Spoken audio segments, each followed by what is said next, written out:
The leg's busted! That sucker won't be moving anytime soon. Now's our chance!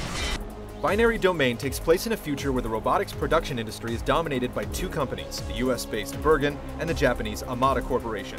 Both adhere to a treaty that bans the production of human-looking robots called Hollow Children, but tensions rise between the two when one of these cyborgs causes an international incident at Bergen headquarters. Wait!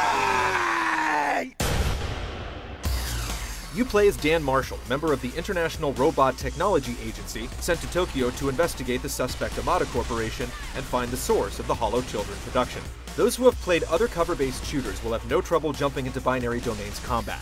Moving from one piece of cover to another and dodging in various directions might trigger some muscle memory, but where Binary Domain attempts to stand out is in the strategic ways you engage in combat. All right!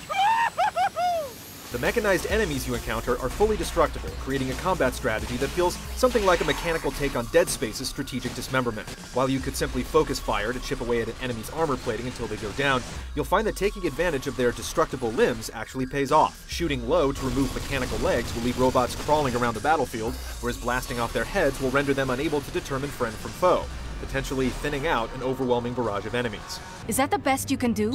Yeah! Your interaction with squad mates will play a significant role throughout the game thanks to a mechanic dubbed the Consequence System. Based on how aggressive or cowardly you behave, both during combat and in the more story-driven moments, each member of your team will develop their own level of trust with you. This can lead to situations where they may hesitate to take your orders in combat. This entire feature is backed by a voice recognition system that boasts the ability to recognize any phrase or command you shout to your AI companions. It's certainly ambitious, and we're curious to see how this will impact later segments of the game. Cover me! I'm on it! Gotcha, bro! We also had a chance to check out a few of the game's multiplayer modes, consisting of Deathmatch and Capture the Flag variants. Rather than being stuck with the loadout you choose at the start of each game, you have the ability to purchase weapons and equipment between deaths with points earned throughout the match. This adds a welcome amount of flexibility to change your role mid-battle. Binary Domain aims to provide a strong emphasis on story that's complemented by tried-and-true shooting mechanics. Add to that the intriguing possibilities of the Consequence System, and you've got a game that definitely warrants some attention.